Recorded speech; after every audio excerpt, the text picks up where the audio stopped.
किसी कस्टम या राइट की एग्जिस्टेंस के बारे में एग्जांपल ऐसे है कि एक शख्स ने एक दादा ने आज से 60 साल पहले एक गांव में कुआं बनाया पानी पीने वाला। अब वो उनकी ज़ाती मिल्कियत था। फिर बाद में उसके दादा ने वो कुआं जो है वो डोनेट कर दिया, वक्फ कर दिया गांव के तमाम लोगों के लिए। अब वहाँ पे डिस्प्यूट अराइज हो, आज के वक्त में ये डिस्प्यूट अराइज हो जाता है कि वो क्या कुआं एक ही ज़ाती मिल्कियत है या वो पूरे गांव के लिए वक्फ हो गया था। अब ये क्वेश्चन कि वो कुआं किस ज़मीन पे बना था उसके बारे में कोई तहरीर, कोई एग्रीमेंट हुआ था बनाने का उस मिस्त्री के साथ, वो एग्रीमेंट अगर मौजूद है, कोई ट्रांजैक्शन उसके बारे में मौजूद है, या उसके दादा ने वो कुआं प्लेज करवा के उसके ऊपर कोई लोन लिया था, तो ये डॉक्यूमेंट जो ये प्रूव करेंगे कि उसके दादा की मिल्कियत था। लेकिन बाद में अगर वो उन्होंने गांव में वक्फ कर दिया गांव के लोगों के लिए, उसके बारे में अगर कोई एविडेंस मौजूद है, कोई डॉक्यूमेंट मौजूद है कि उन्होंने वो वक्फ कर दिया, कोई तहरीर लिखी थी,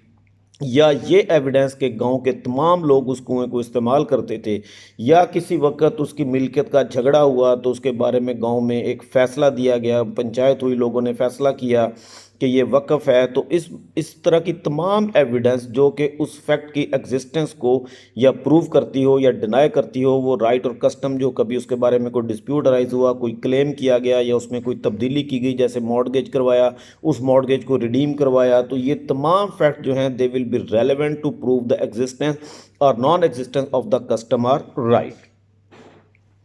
इसके बाद आर्टिकल 27 है, facts showing existence of body of state of mind or of body or bodily feeling. अब कोई भी ऐसे फैक्ट्स जो किसी शख्स के या चीज़ के स्टेट ऑफ माइंड को या बॉडीली फीलिंग को या उसके एग्जिस्टेंस को वो बताते हैं और शो करते हो, तो they all will be relevant. अब इस आर्टिकल को हम पढ़ के देख लेते हैं। Facts showing the existence of any state of mind. State of mind में कौन कौन सी चीज़ें आ जाएंगी? Intention, knowledge, good will, ill will, good faith, bad faith towards any particular person, are showing the existence of any state of body or bodily feeling are relevant when the existence of any such state of mind or bodily feeling is in issue are relevant। तो ये जब state of mind या bodily feeling ये fact in issue होगी या relevant fact होगी, तो उस वक्त वो तमाम चीज़ें जो कि उस स्टेट ऑफ माइंड को या बॉडीली फीलिंग को शो करती होंगी, they will also be relevant. Explanation 1. A fact relevant as showing the existence of a relevant state of mind must show that the state of mind exists। तो वो fact जो कि relevant होगा उसको state of mind को show करने के लिए, that must also show that the state of mind existed with reference to that particular fact in issue और पार्टिकुलर रेलेवेंट फैक्ट जिसके हवाले से वो एविडेंस पेश की जा रही है, not in general. Explanation 2. But where upon the trial of a person accused of an offense, the previous commission by this accused of an offense is relevant within the meaning of this article, the previous conviction of such person shall also be relevant fact। अगर किसी आदमी का माजी में किया गया जुर्म इस आर्टिकल के तहत रेलेवेंट है, तो उस जुर्म के तहत उसको साबका मिलने वाली सज़ा वो भी रेलेवेंट हो जाएगी। इसकी एग्जांपल ऐसे मैं आपको देता हूं कि एक आदमी, उसके पास से चोरी का माल बरामद होता है, वो ताजर है, फॉर एग्जांपल एक गोल्ड स्मिथ है, एक सुनार है, उसके पास से चोरी शुदा जेवरात बरामद होते हैं। अब इसमें दोनों इम्कान मौजूद हैं। हो सकता है कि वो उसने गुड फेथ में किसी कस्टमर से ख़रीदे हों, और ये भी हो सकता है कि उसने जानते हुए ये चोरी का जो जेवर है ये उसने बहुत सस्ते दामों ख़रीदा हो। अब ये फैक्ट कि उसके पास और भी जेवर बरामद हुआ जो मुख्तलिफ वारदातों में चोरी किया गया था, तो ये फैक्ट अगरचे इस चोरी के साथ डायरेक्टली रेलेवेंट नहीं है, लेकिन ये उस गोल्ड स्मिथ की स्टेट ऑफ माइंड को शो करने के लिए रेलेवेंट हो जाएगा कि he is in the practice of knowingly purchasing stolen ornaments, कि वो जानबूझकर चोरी शुदा जेवरात कम कीमत पर ख़रीदता है। ये मुख्तलिफ मुख्तलिफ वारदात में चोरी होने वाले जेवरात का उसके पास से बरामद होना, उस पर्टिकुलर केस में उसकी स्टेट ऑफ माइंड को कि he purchase that stolen gold knowingly with intention, तो ये चीज़ उसके खिलाफ रेलेवेंट हो जाएगी, उसके इंटेंशन को, स्टेट ऑफ माइंड को प्रूफ करने के लिए। इसी तरह एक शख्स जो है वो अगर मुख्तलिफ वारदातों में मुलव्वस रहा है, उसका वो एक हिस्ट्री शीटर है, क्रिमिनल है, जिसके पास ऊपर पहले भी मुतअद्दद वारदातों का रिकॉर्ड उसके खिलाफ मौजूद है, तो जब एक नई वारदात का उसके ऊपर इल्ज़ाम आएगा तो वो अगर ये प्ली लेता है कि ये अनइंटेंशनल था, मेरे ऐसा कोई इरादा नहीं था, मुझसे गैर इरादी तौर पे ये वारदात सरजद हुई, तो प्रीवियस जो उसकी वारदातें जो उसके खिलाफ केसेस हैं या उसकी कन्विक्शन है, those will become relevant to prove his state of mind. इसके बाद आर्टिकल 28 आ जाता है, facts bearing on question whether act was accidental or intentional. अब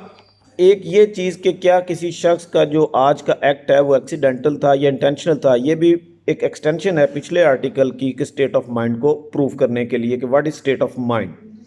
कि उसने जानबूझ के किया या एक्सीडेंटल था या इंटेंशनल था, तो इसको प्रूव करने के लिए प्रीवियस इंस्टेंसेस जो हैं those will become relevant. When there is a question whether an act was accidental or intentional or done with a particular knowledge or intention, the fact that such act formed part of a series of similar occurrences in each of which the person doing the act was concerned is relevant. तो अब अगर जो वाक़या आज हुआ है ये देखने के लिए कि एक्सीडेंटल था या इंटेंशनल था, तो इसी तरह के वाक़यात माजी में भी हुए हैं जिसमें ये शख्स इन्वॉल्व था, तो ये पिछले वाक़यात जो हैं वो रेलेवेंट हो जाएंगे, वो एविडेंस में उनके बारे में एविडेंस कोर्ट में पेश की जा सकेगी to prove that whether this was intentional or accidental. इसकी एग्जांपल ऐसे कि एक घर मॉड जो है वो अपना घर ख़रीदता है, उसको वो इंश्योर करवाता है कंपनी के पास, उस घर में आग लग जाती है, वो घर तबाह हो जाता है, वो कंपनी से इंश्योरेंस के पैसे क्लेम करता है। अब जब कंपनी इन्वेस्टिगेट करती है तो पता चलता है कि इससे पहले वो शख्स मुख्तलिफ औकात में 4 घर उसने ख़रीदे, चारों घर इंश्योर करवाए मुख्तलिफ कंपनियों में, और इंश्योरेंस करवाने के बाद उन घरों में आग लग गई और उसने इंश्योरेंस की रकम क्लेम की। अब ये पिछले वाक़यात का अगरचे इस ताज़ा वाक़े से डायरेक्ट रिलेशन नहीं है, लेकिन ये शो करने के लिए कि whether the current occurrence was intentional or accidental, तो उसके प्रीवियस जो वो घरों में उसका इंश्योर करवाना, फिर आग लगना, फिर क्लेम करना, that will become relevant to show that this was not accidental, this was an intentional incident. Next है जी article 29, existence of course of business when relevant.